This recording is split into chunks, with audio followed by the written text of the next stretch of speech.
Ce 10 mars, nous faisons un point sur la pandémie au Maroc. Avec nous ce matin, le directeur du laboratoire de biotechnologie de la faculté de médecine et de pharmacie de Rabat. Nous sommes avec Azzedine Ibrahimi. Bonjour. Bonjour Florence. Vous êtes avec nous, vous allez répondre à nos questions. Merci d'être l'invité de la rédaction ce matin. Alors vous êtes avec nous pour un jour un petit peu particulier, le 10 mars. Est-ce que je ne sais pas si tout le monde s'en souvient, mais le 10 mars au Maroc, cette date, le 10 mars, c'était l'année dernière, le premier cas de décès dû au Covid-19 était annoncé par les autorités sanitaires. Azzedine Ibrahimi, une patiente de Casablanca, une personne assez âgée. Vous vous souvenez de ce moment-là? Est-ce que c'est un moment évidemment très particulier dans toute la chronologie de la pandémie au Maroc? Je me rappelle très bien parce que j'étais à Casablanca, donc j'étais en train de partir voir un collègue à l'université de Casablanca et en fin de compte, c'était terrible en fin de compte parce qu'on savait que la pandémie était là et il y aura des décès. Voilà, et donc vraiment cette course vers l'inconnu était vraiment le saut dans le vide.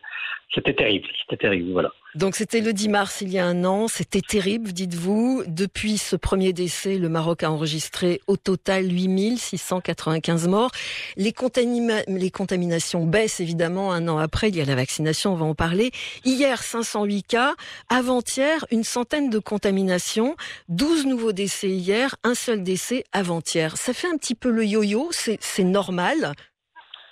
Oui, en fin de compte, parce qu'il y a une disparité régionale et une disparité dans le reporting. Donc, on n'arrive pas à trouver tout le temps vraiment les chiffres, les ramener rapidement pour les comptabiliser. Je pense que c'est pour cela ce qu'on fait, nous, c'est en fin de compte comptabiliser que ce soit les personnes infectées ou les décès sur une semaine au moins, parce que ça donne un chiffre qui est plus ou moins sans ce yo-yo dont vous avez parlé. Alors, Azzedine Ibrahimi, vous êtes avec nous ce matin pour parler surtout aussi de ce cap, de la vaccination. Le cap des 4 millions de personnes a été franchi hier. 4 millions de personnes au Maroc qui ont reçu leur première dose. Ce cap a été dépassé, la campagne bat son plein. Alors, le Maroc est distingué par l'OMS, figure de bon élève. Mais depuis le début de la semaine, il y aura un petit ralentissement sur la deuxième dose pour que les gens soient vaccinés, donc immunisés. Plus de 650 000 ont la deuxième dose au Maroc. Est-ce que cela veut dire que ce manque est dû aux tensions qui sont très fortes, on imagine, en ce qui concerne les commandes, que cela devient difficile en fait de se réapproprier, de s'approvisionner en vaccins? Voilà, donc moi aussi, je pense que vraiment, il faut le valoriser. Ce qu'on a fait, c'est vraiment une prouesse parce que le Maroc, je rappelle, en fin de compte, un pays sans le vaccin, qui n'arrive pas à produire le vaccin, qui n'a pas développé de vaccin, mais qui arrive plus ou moins à avoir cet approvisionnement et être capable de vacciner 4 millions de personnes.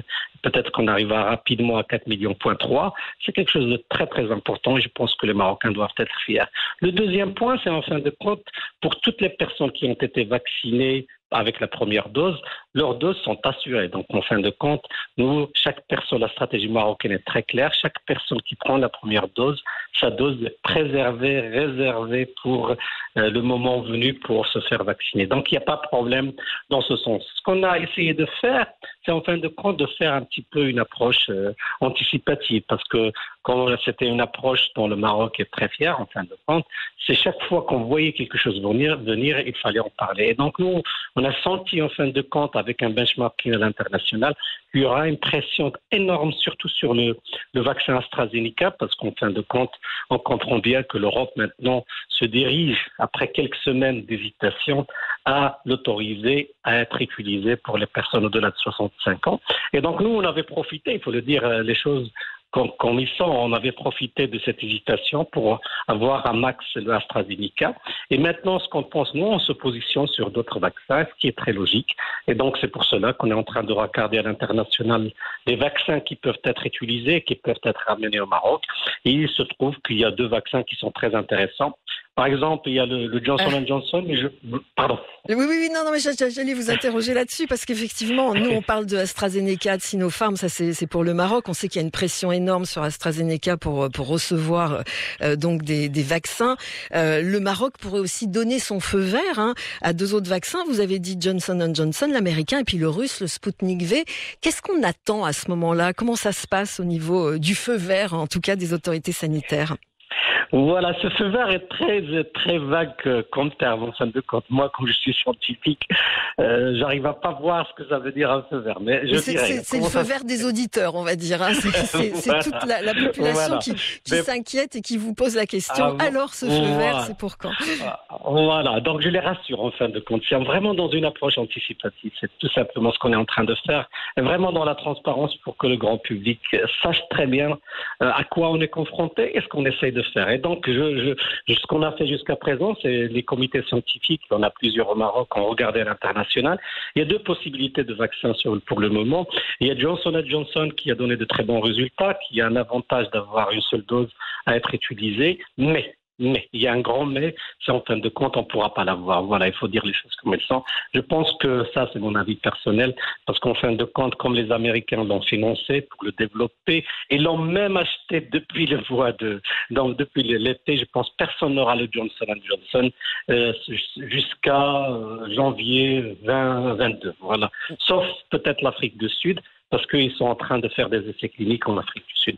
Donc, je pense que ce sera très, très dur d'avoir Johnson & Johnson. Par contre, je pense que le Sputnik, voilà, le Sputnik, c'est une histoire, une belle histoire. Ça a commencé avec de très grandes critiques pour ce vaccin. Puis après, il y a eu un article formidable sur le Lancet, qui est un journal de référence à l'international et qui a démontré vraiment que c'est un vaccin qui était conçu, développé et vraiment de très très bonne qualité. Après les essais cliniques qu'on a démontré et après sur le terrain, parce qu'il faut rappeler que le Sputnik maintenant il est sur plus de 40 pays utilisés et même l'Europe est en train de faire des études. Donc il a demandé une autorisation depuis le jeudi dernier en Europe pour avoir une autorisation sur l'Europe et je pense. Voilà, et donc le Maroc se positionne là-dessus. Je pense que le Maroc va bientôt donner une autorisation pour le Sputnik. Surtout, il y a une opportunité de le faire. Surtout les Russes, ils sont disponibles. Ils ont plus de maintes reprises dire qu'ils sont disponibles à fournir le vaccin Sputnik. Mais je rappelle que le Maroc est très flexible. Comme on n'a rien développé, en fin de compte, c'était un avantage à la fin. Donc, on n'avait pas de pression de compagnies marocaines qui voulaient plus ou moins commercialiser leur vaccin, comme c'est arrivé dans d'autres pays. Et donc le Maroc est très flexible, très agile, et je pense que c'est pour cela que je rassure tout le monde. Tout ce qu'on a fait, c'est vraiment dans la transparence, informer le grand public et qu'on est en train de regarder à droite et à gauche. Mais quelque chose d'essentiel, c'est qu'on a gagné une première bataille. Voilà. Parce qu'au Maroc, et quand je fais l'analyse de la situation, nous, on avait 2 étapes très claires dans nos têtes. La première étape, c'est de préserver les personnes à risque. Et donc, je pense avec la vaccination des personnes jusqu'à 60 ans et les gens avec des morbidités qui ont des maladies chroniques, c'est vraiment un gain très important au niveau de l'épidémiologie parce qu'il n'y aura pas de cas très très sévères qui vont être développés pour ces gens. De l'autre côté, on aimerait bien, on se positionne pour faire une vaccination de masse de toute la population pour arriver à cette immunité collective. Azdine Ibrahimi, juste une toute petite question, assez vite, désolé. Le Maroc qui ferme ses frontières avec de plus en plus de pays, plus de 26 depuis hier. Ça, c'est pour lutter contre les variants. On en est où au niveau des variants? On avait 24 personnes, ça c'était une quinzaine de jours, et maintenant, on n'en entend plus parler. On en est où maintenant?